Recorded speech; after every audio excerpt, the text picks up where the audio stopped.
और इसी तरीके से आपने इंफॉर्मेशन इकोनॉमी के समय में देखा, और इसीलिए हम कह रहे हैं कि आज के समय में भी आपके सपने आप तय नहीं कर रहे हैं, कभी भी नहीं करते थे। तो ये सपने जो हैं ये कहां से तय हो रहे हैं, ये आकांक्षाएं कहां से तय हो रही हैं? ये आपके एक्सटीरियर से, और हमारा एक्सटीरियर भरा हुआ है इंटरनेट से। इंडिया की बात करें तो रिलायंस जियो जब आता है और उसने मोबाइल के डेटा की कीमतों को बहुत कम कर दिया था, हालांकि वो फिर से बढ़ गई, अलग बात है, लेकिन वो काफी कम हो गई थी डेटा की कीमत, और आज भी इंटरनेशनली देखें तो हमारे यहाँ डेटा की कीमत कम है। इसने इंटरनेट को भारत के गांव-गांव तक पहुंचाने का काम किया। इसका परिणाम यह हुआ कि आज हर युवा के हाथ में एक स्मार्टफोन आ गया है।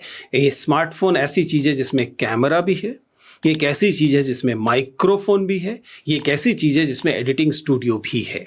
यानी कि आपके पास पूरा का पूरा ब्रॉडकास्ट का एक मंच आ गया है। इससे पहले आपको ब्रॉडकास्टर बनने के लिए एक बहुत बड़ा इंफ्रास्ट्रक्चर चाहिए था। आपको टेलीविजन स्टूडियो, महंगे कैमरे और बैंडविड्थ और न जाने क्या क्या चीजें चाहिए थी, जो अब आपके मोबाइल फोन के हाथ में आ गई। इसकी वजह से अब आपके पास ये सुविधा है कि आप अपनी पहचान और करियर को इसी एक छोटे से डिवाइस से कम बनाना शुरू कर सकते हैं। और ये जो कंटेंट का क्रेज है, इसको आप साफ साफ तरीके से समझ, ये कंटेंट वही नहीं है जो कंटेंट टेलीविजन का था, प्लीज समझिएगा। हम बार बार कहते हैं, मार्शल मैक्लुहन ने कहा था, मीडियम इज मैसेज, जिसका मतलब है कि आप जिस संचार साधन का इस्तेमाल करते हैं वो तय करता है कि उसकी विषय वस्तु क्या होगी। अब आपका संचार साधन जो है वह एक आपके हाथ में जो स्मार्टफोन है वह है।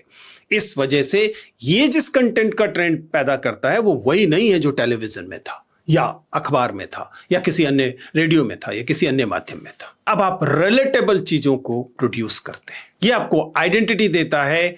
इनफैक्ट ये आपको एक तरह की